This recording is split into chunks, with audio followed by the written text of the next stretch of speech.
All right. So this is Yoel Part 2. Joel Part 2. And no fancy introduction into this, other than when you take this home, if you take it home and you read it over again, read over Joel Part 1, especially that long dissertation in the middle of it, and then consider this too, because it'll help us when we move into Joel Part 3, when we start to see what it is that's coming against the word of Elohim. So, but let's talk to the boss, and then we'll take a look at something that I found kind of interesting, and hopefully you will too. So, Master Yahuwah, we thank you for this time together. We thank you for your word, the opportunity that we have to study your word. We ask that you'll open our eyes, open our ears, and open our hearts so that we can see, hear, and understand your word, and then guard it and protect it. We thank you for it in the name of Yahshua. Amen. All right, so Joel, we started with Yoel in the prophets. To me, it has probably one of the most important messages. I mean, yeah, sure, they're all important, but I think Joel has something for us that we really need to pay attention. But we start in verse 5. It says, "Awake, you drunkards, and weep and wail, all you drinkers of wine, because of the sweet wine, for it is cut off from your mouth." So that sounds kind of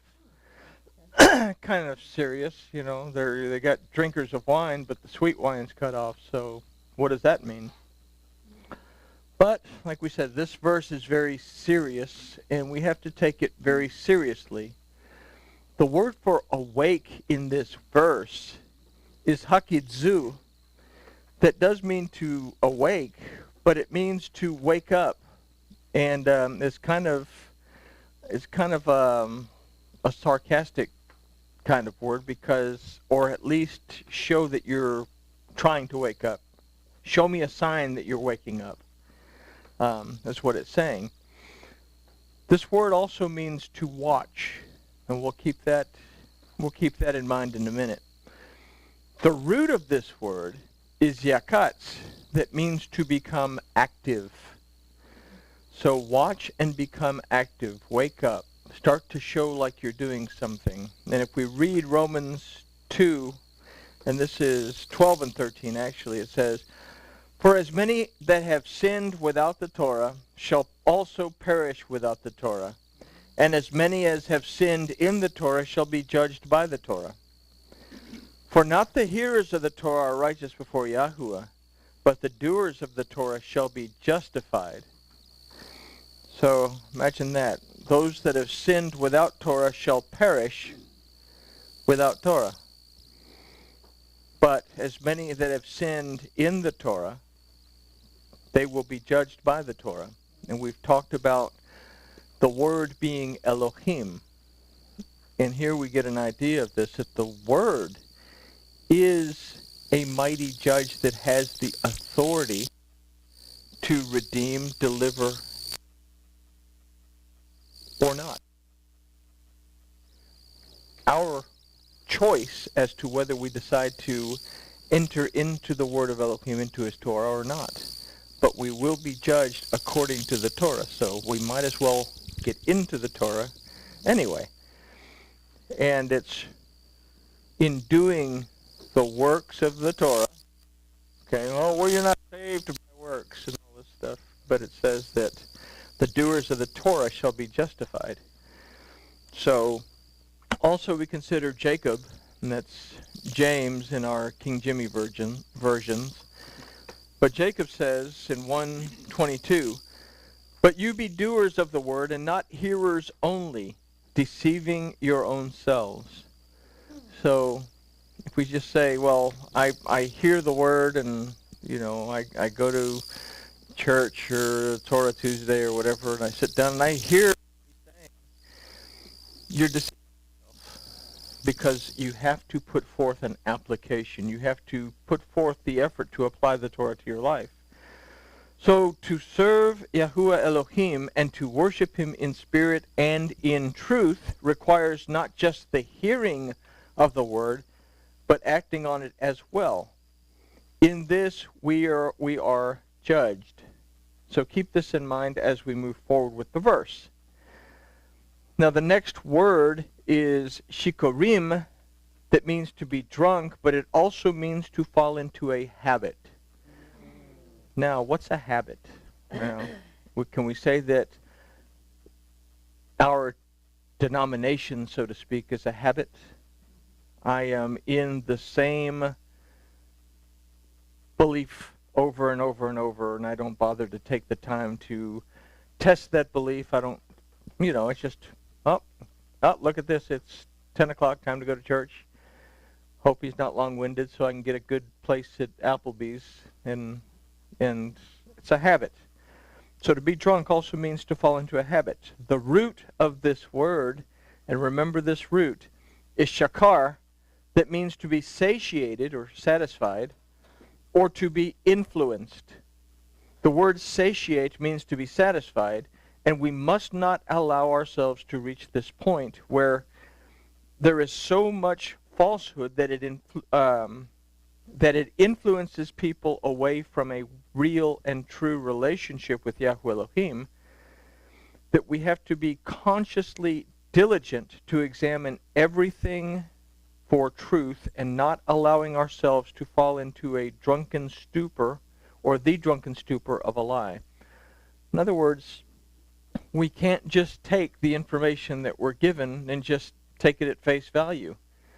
I'm satisfied with what you said, and I'm going to let what you say influence me, rather than I'll take what you've taught me into consideration, but I'm going to go and look at it to make sure that what you're telling me is true, and then once I've discovered that it's true, I'll allow it to influence my life. I'll put it into application.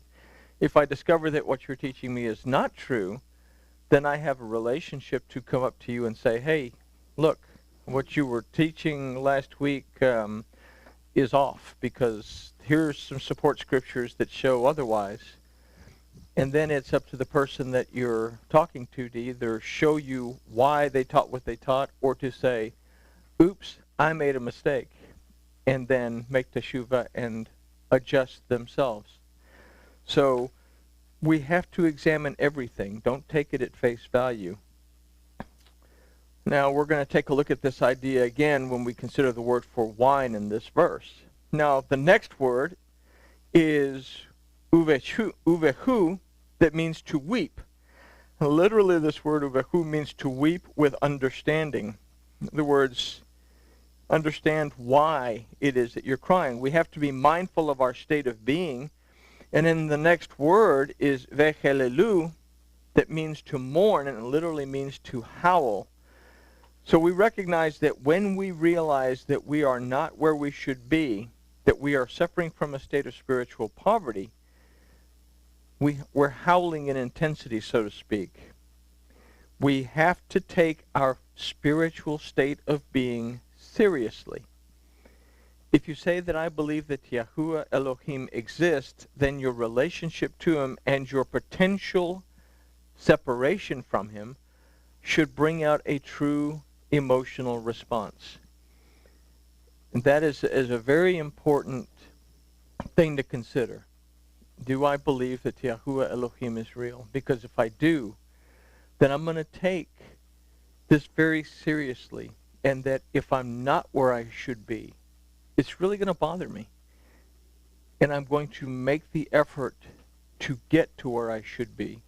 We remember in the Beatitudes, it says, blessed are those who are poor in spirit, for theirs is the kingdom of Elohim. And then he goes on and says, blessed are they who mourn, because they recognize that they're poor in spirit, because they shall be comforted. And then they become humble. And then blessed are the meek, the humble, because they will inherit the earth. In other words, their lives will be straightened out. Their lives will be put back in order. They'll be restored back to a proper walk in their lives. So there's there's an order to things, but the first most important thing is, one, do I believe that Yahuwah Elohim really exists? And if I answer that question honestly and I say yes, then the next question to answer immediately is, where am I? So, here we go. We must desire to be and work towards being kol, which is the next word that's used for all, but it means to be complete, whole. So it brings us to the next word used for drunkards, which is shotai, that means drinkers, but comes from the root shaka, that means to irrigate and to drown. So we consider 2 Kepha, or 2 Peter 2:5, and he's talking about Noah and the flood, and he says, and spared not the old world, but saved Noah, the eighth person, a proclaimer of righteousness, bringing in the flood upon the world of the wicked. And we also consider the words of Yahshua at Matthew 24:37 through 39, where he says, but as the days of Noah were, so shall also the coming of the Son of Man be. For as in the days that were before the flood, they were eating and drinking, marrying and giving in marriage, until the day that Noah entered into the ark, and knew not until the flood came and took them all away. So also shall the coming of the Son of Man be. Now, we can use that and say, well, okay, we're marrying and giving in marriage, and we're eating and drinking and having a good old time today as well. But there's a resurgence of the word taking place. There's a resurgence of the name of Elohim that's taking place. Used to be you couldn't find a restored named Bible. Now you have 4 or 5 different versions. In fact, we're looking for the youth on Sunday. We've narrowed it down to 3 to choose from, and we're trying to decide which route to go. But there's a resurgence taking place. It wasn't the rain that killed the people. It was the flood. Everyone thought that what they were doing was just fine. Life from the realm of Elohim was pouring down on them, but they ignored it, trampling it underfoot until the muddy water overwhelmed them, and they drowned in it. So we go back to the idea of habits. We have doctrines, we have rabbinical decree, rabbinical takanot, that have totally muddled the word of Elohim. Trying to go back and correct what has been done is, a lot of times it's like finding a needle in a haystack, or it's overwhelming because there is so much that it's like, where do you start? But it's not the rain that came down. It's not the Torah. It's not the word that killed them. It's their improper interpretation that killed them.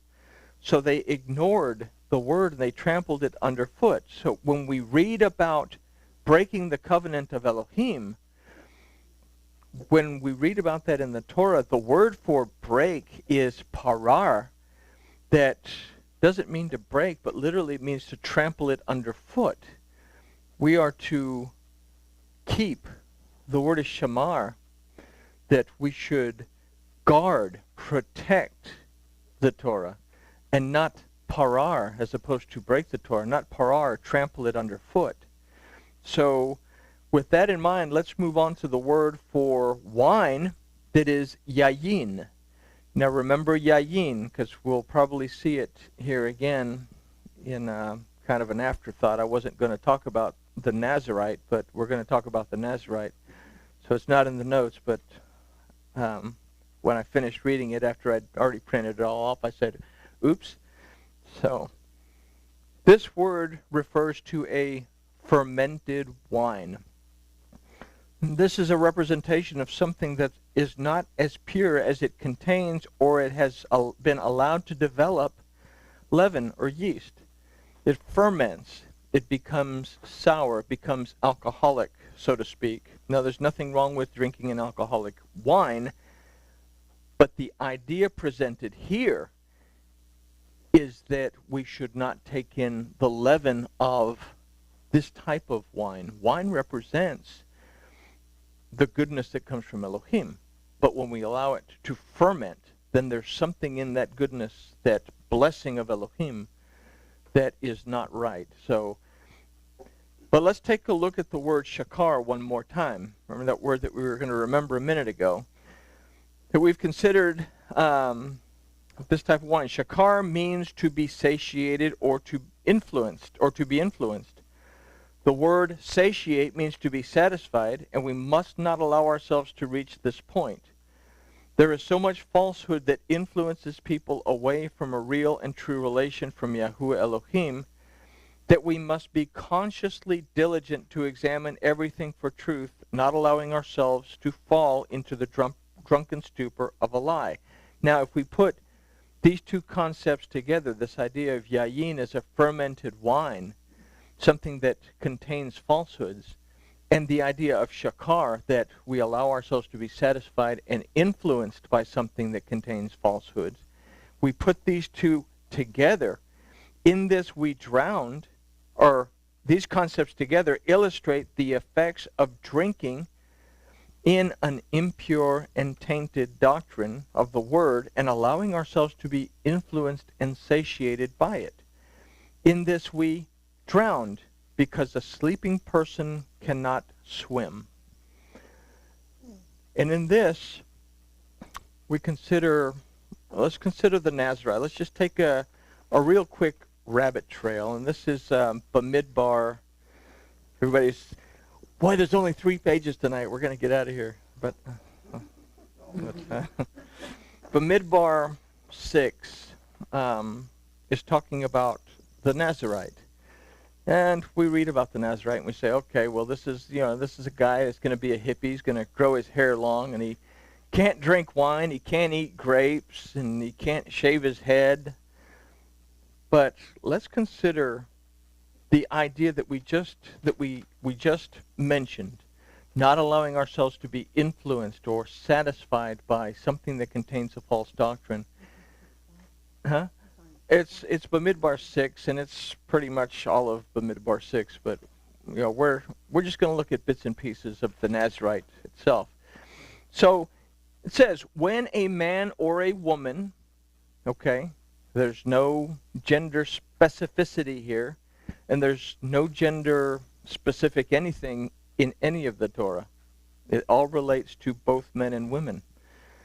So when a man or a woman does separate by making a vow of a Nazarite, the word Nazarite comes from the word Nazar, that means to dedicate or to devote oneself. Literally, it means to be set apart. And if we say separates himself to Yahuwah, then it's to devote oneself, to set oneself apart to Yahuwah, Elohim. Now, he separates himself from wine and strong drink. So the word for wine here is yayin. He separates himself from the fermented wine. He separates himself from deception and falsehood. Okay? And from strong drink. Now, the word for strong drink is sheker. That means an intoxicant, but comes from the root shakar, to influence or to satiate. So what does he separate himself from? A Nazarite is a man or a woman who devotes himself or herself to Elohim and separates themselves from things that are fermented, things that are not true, and he doesn't allow those things to influence him or satiate him. And let's see, where were we? And he drinks neither vinegar of wine. Now, vinegar is chomotz, that comes from the root chametz, that means leaven. It also means to be cruel, to be oppressive, and it also means to be ruthless. So, what else is a Nazarite? Someone who separates themselves from falsehood, doesn't allow it to influence him or satisfy him. He is a person that has devoted themselves to Elohim, he is not a person who is prone to be cruel, oppressive, or ruthless in his ways. We go now to, neither does he drink. The word for drink here is shatha, that means to drink, but it also means wickedness of deeds. So he doesn't do what? He doesn't commit wicked deeds. Why does he not commit wicked deeds? Because he's not drinking yayin, the thing that's fermented, that's influencing him to be satisfied with a wrong perception of the word that would lead him to be cruel and ruthless and everything else. Because he set himself apart to Elohim. Now, we go on to the next thing. Any grape juice. Now, grape juice is simply mishra, which is juice, but it means also to let himself be loose. To let himself be loose. He is someone that keeps himself together.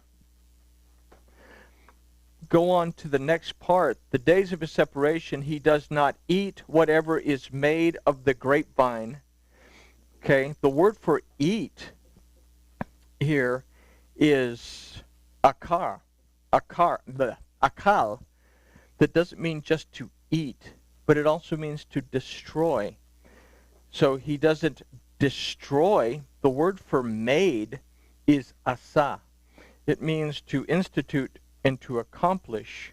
And then the grapevine is hagafen, which is from the fruit vine, something that yields fruit. So he doesn't allow himself to destroy what comes from that produces fruit, or he doesn't allow himself to destroy what produces fruit in his life. How do you not destroy what produces fruit in your life?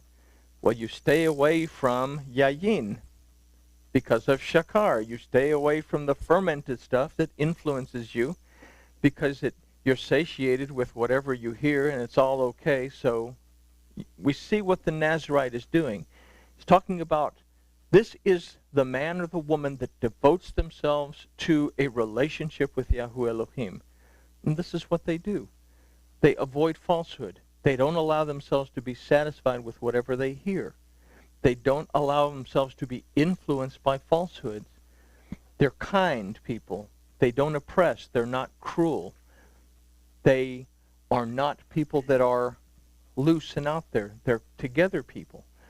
These are people that don't go and destroy the things that produce fruit in their lives. So this is an important thing that we start to see in the Nazirite. Now, this is a guy or a woman that grows their hair long. Okay, so we have hair. Let's go down to the hair thing. A razor does not come upon his head or her head, but razor is ta'ar, that also means emptiness. Comes from the root ara, that means to become naked or to become uncovered. So what is emptiness? When we allow ourselves to be satiated or influenced by something that is false, then what do we not have that's surrounding us? What did the Adam lose when he decided that he would allow himself to be influenced by what the Satan had to tell him through the serpent? Well, Mashiach lifts off. That anointing of Yahuwah lifts off. There's nothing surrounding you.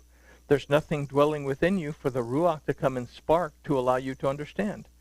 So the razor doesn't touch his head. Head, his authority. Rosh, his authority. The, come does not come upon his head. The word for come is abar, that means to alienate or transgress.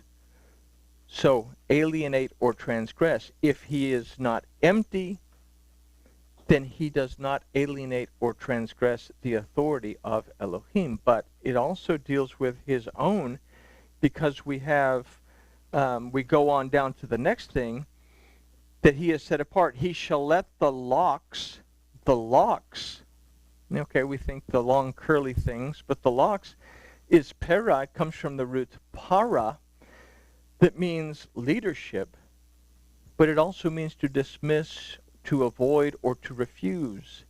So he does not allow himself to dismiss, refuse, or avoid the leadership of the Ruach, because he doesn't allow himself to be uncovered.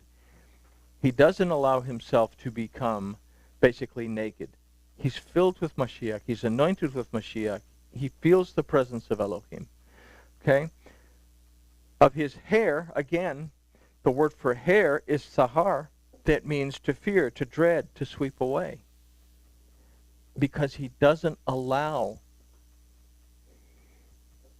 himself to be distracted from the leadership of Elohim, then he doesn't allow himself to fear, to be distracted by these things as well. And then, because of that, his hair grows long on his head. And again, his leadership, his authority, shows itself to be present within him. Okay? So, that's an extreme Cliff Notes Reader's Digest version of this. One of these days we'll sit down and actually study this. Like I said, it was an afterthought. But the Nazirite, we're all saying, oh, I'm going to take the vow of the Nazirite. Oh, people say, you hear it all the time, oh, I'm thinking about taking the vow of the Nazirite.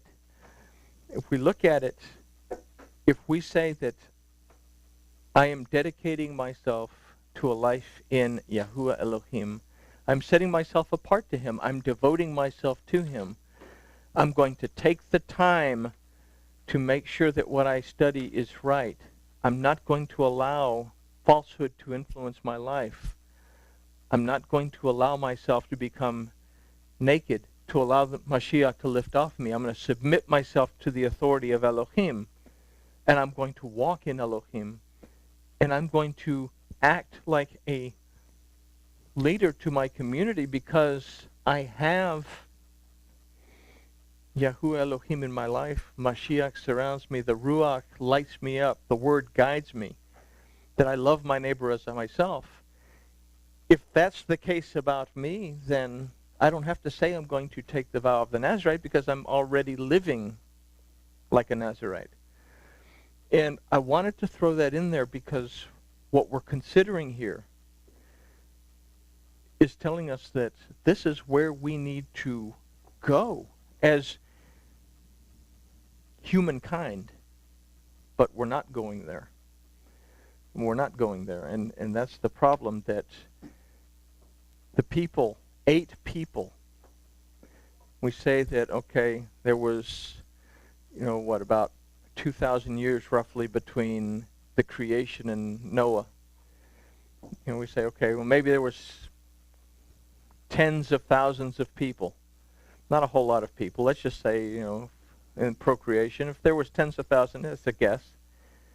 8 people out of tens of thousands of people stepped into the ark, and the rest of them drowned.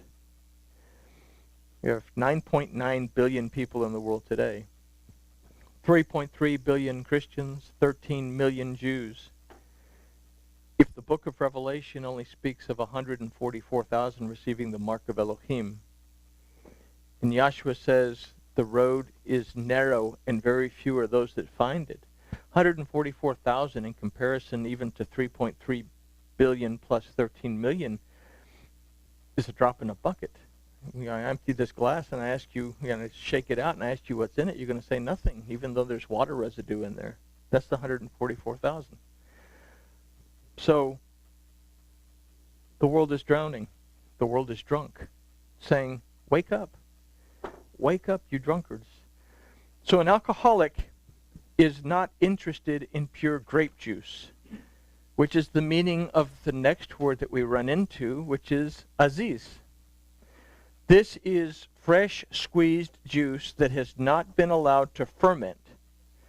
Note that the word that follows it is ki, that aside from the word that, also means seeing rightly.